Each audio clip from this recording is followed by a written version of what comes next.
Olá! Quando a gente pensa na palavra sobrenatural, o que vem na cabeça? Fantasmas, talvez? Milagres? E se eu te dissesse que esses fenômenos talvez não quebrem as leis da natureza, mas sigam regras que a gente ainda não conhece?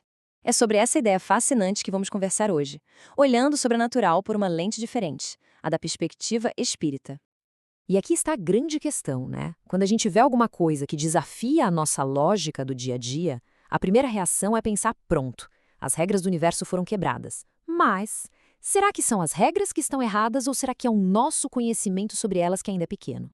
Bom, essa é a definição clássica, aquela de dicionário, ponto de partida que quase todo mundo tem. O sobrenatural seria aquilo que está fora, acima das leis da natureza. É a ideia de que algo impossível aconteceu. Mas é justamente essa ideia de impossível que vamos colocar em xeque. É aí que a gente entra na primeira grande sacada desta análise, a diferença entre o que são leis conhecidas e leis desconhecidas. A proposta aqui é que talvez o problema não esteja nos fenômenos em si, mas sim no nosso conhecimento, que ainda é limitado sobre todas as leis que governam o universo. E aqui está o ponto central de tudo. Conforme o entendimento do Espiritismo, aquilo que hoje parece um milagre, na verdade, é só manifestação de uma lei da natureza que a nossa ciência ainda não conseguiu mapear. O que parece mágica hoje pode muito bem ser um fato científico amanhã. Olha, essa citação é perfeita para a gente entender isso. Imagina só tentar explicar um avião para alguém de 500 anos atrás. Uma máquina gigante de metal, pesada, voando. Iria parecer mágica, talvez até coisa do diabo, né?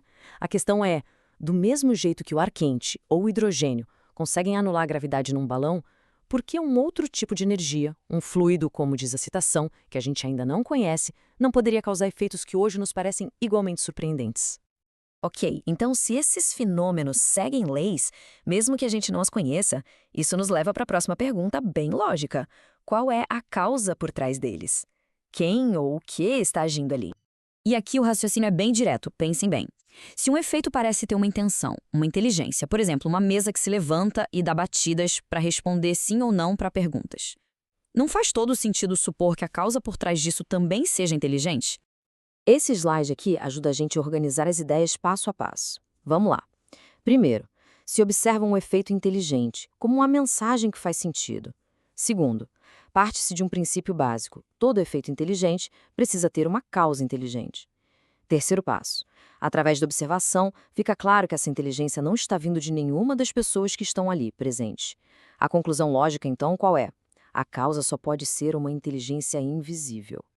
E o que seria então essa tal inteligência invisível? Bem, conforme o entendimento do Espiritismo, essa é a definição de espírito. É a alma de uma pessoa que já viveu, que sobrevive à morte do corpo e que mantém sua inteligência, sua individualidade. Sendo assim, a ideia de que esses espíritos existem e podem interagir com o nosso mundo é apresentada como a chave que abre a porta. Ela tira esses fenômenos do campo do sobrenatural e os traz para o campo do natural, só que de uma parte da natureza que a gente ainda está começando a explorar.